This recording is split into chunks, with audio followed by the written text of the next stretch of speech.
So just doing like a how-to video on fiberglass repair. Just thought I'd get a before video of how bad it is, but obviously you can see the split there, it's split all through there. Cable ties are holding it together. And that's the good side. So the when I picked it up, it had like the elastic straps holding the front bumper on, so you can put it on the trailer easy. But yeah, the strap fell off coming out of a corner and the bumper just went straight underneath the front of the car, so I got dragged along on the road, obviously on the track. And this one is pretty much obliterated. It's just broken all the way through into a few pieces. This whole side is broken off, but shouldn't be too hard to fix. That bit might be a little bit hard, and this bit just because I don't have the missing pieces, but should be able to sort something out. Just trying to tidy it up for next season. So Safiro stuff's hard to find. I better fix it while it's still all here before it starts flaking off and I lose more bits. So the hardest thing about repairing fiberglass is pretty much making sure the bumper or whatever you're working on doesn't move while the resin's setting, because it does take a while. I think, anywhere from sort of 2 or 3 hours to 12 or 24 sometimes for the resin to set. So you really want to make sure that once it's setting, you can just leave it somewhere where it won't move under its own weight or get blown around or anything like that. If it is just one simple crack, usually you can, like, say if this was just a crack, and well, this one's a good example. So with this one, you can see obviously there's like a top layer and the bottom layer, and you can kind of fit that together and as best you can. You can work out where it came from, you know what I mean? Sometimes they kind of overlap, like, I don't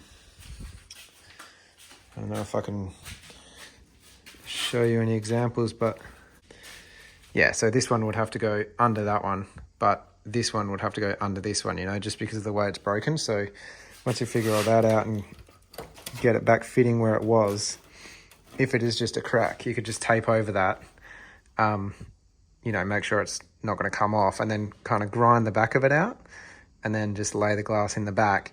You will be left with like a repaired section from the front, but once you pull the tape off, you can fix that up after. It's kind of like a 2-stage thing, unless you've got somewhere to hold it without covering it. But that's the best way I've learned how to do it. So I have left these up here just to hold the bumper together while I because this is in so many pieces, I can't really just tape it together and expect it to stay there. So I've just got this like alley flashing left over from ages ago. I'm just going to cut sort of strips of that, kind of lay it across, make sure everything fits nice, and probably pot rivet it in or something. Then just kind of glass the back. Whether I go over the rivets or not, I'll try not to, but it's not the end of the world. If I can't do it without going over them, I'll just drill them out or grind them later. So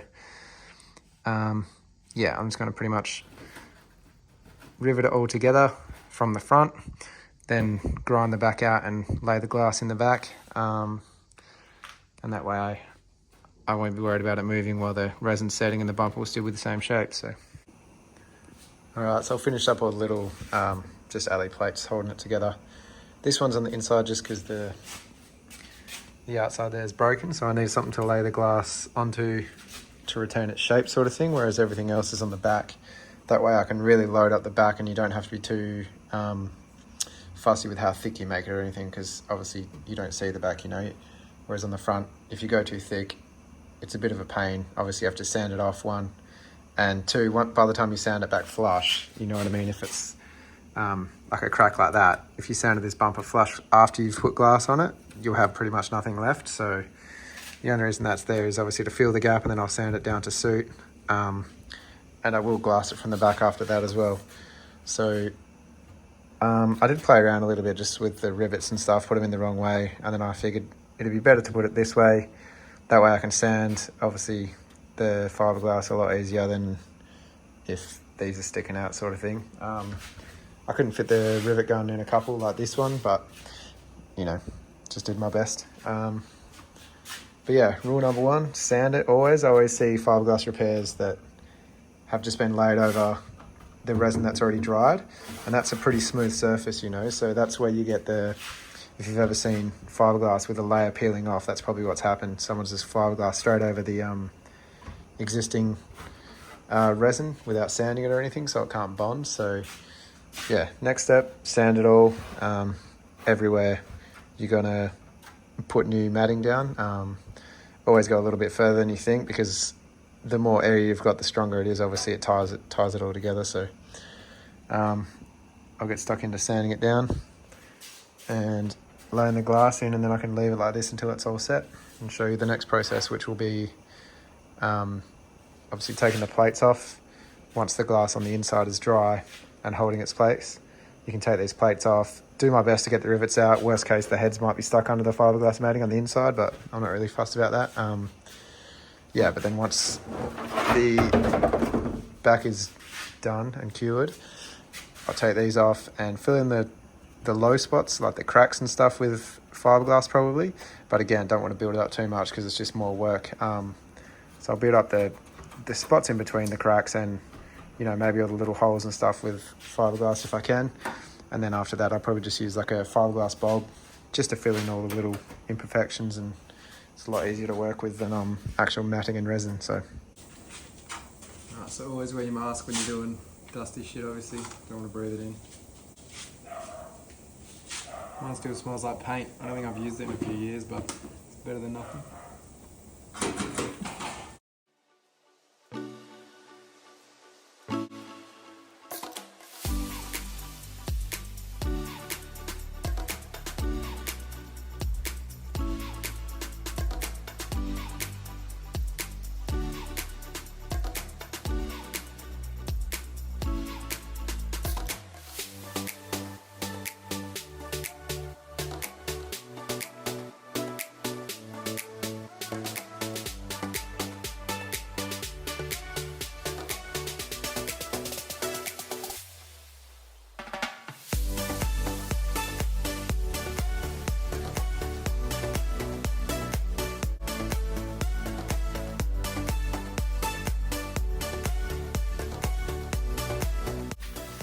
well, it's not a very fun job. I'm glad I'm not a panel beater anymore. But yeah, that's pretty much what you want to try and achieve. Like, you can see where the strands of the matting there is coming through. You just want to kind of sand it all down to the same layer, but like with a coarse grit. So I think that was like a 36, or yeah, that would have been a 36 grit sanding disc. So it just gives the new matting something to stick to, but at the same time, all the shiny resin in between there, you know, you want to try and grind it down to get all that out. This isn't the best job, obviously, but it'll work. I just stuck this bit of cardboard in there to try and wrap the matting around here to try and replicate the shape. That's what it's meant to look like. Alright, unfortunately, as soon as I mixed up the resin, we had a shopping delivery, so that's what you can see my missus and my daughter doing here. They're just getting the shopping from outside. The delivery man was nice enough to help. I was just trying not to be rude, but also there's a time limit on the resin, so I couldn't really stop. But what I'm doing here is pretty much, you want to lay the resin down and spread it out a little bit with a brush, then put the matting on top of that, and you know, wet the brush up with resin and dab it at the lowest point first, so that way you don't get any air bubbles in it. Whereas if you start at the high point and then try and poke it into the low point, it's very hard to either stretch the material or drag the rest of it into that low spot. So always start at the low spot. I like to get the brush really wet just so it kind of holds it there. Yeah, and just dab and repeat pretty much until the resin looks like it's all wet. You can definitely tell the difference between the dry mat just on the little trolley there compared to the wet mat that I've just gone over. It goes almost like the same color as the original bumper once the resin's nice and through it, and just repeat that process pretty much with all, you know, put another layer on after that and just keep going.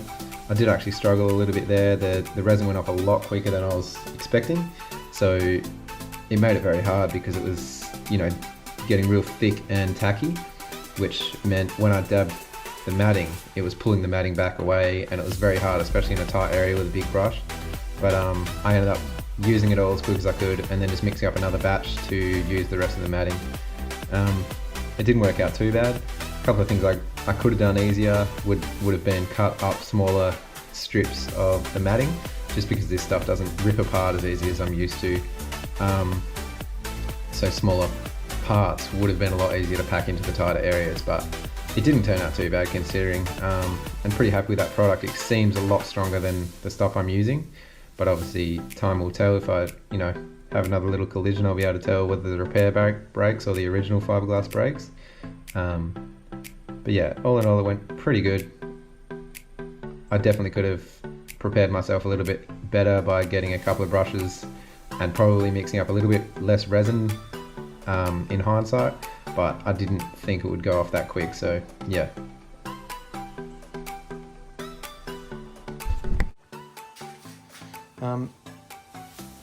Alright, so definitely not my finest work, but it's alright, trying a new product. A couple of things I could have done better would be, one, have enough brushes ready, to probably use smaller strands, just like it wasn't actually too bad, but you can see sort of in there, not that it matters really, but there's like an air bubble, whereas if you use a lot of small cuts, you can really pack them in there wherever you want, one by one, and they just kind of, the resin helps them stick to themselves, you know what I mean? So it's this layer upon layer, but it's malleable enough to fit in all these tight little gaps, you know what I mean?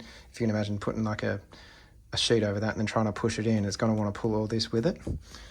So it does make it a little bit hard with, big sheets of matting, but didn't turn out too bad.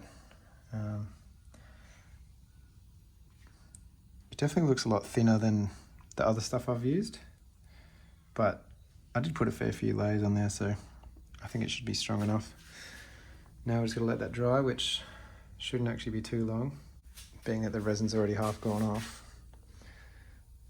But yeah, next step is to pretty much flip it over, and then there's that repair I have to get from the front. And I just realised I forgot this one too, so there's always one little one you forget, but I'll do those two at the same time. I'll probably do that tomorrow once all this shit's dry. Once I've done the front, it's pretty much just shaping the front to make it look respectable again. Probably easier just to show you rather than try and talk about it, so yeah, that's that stage done.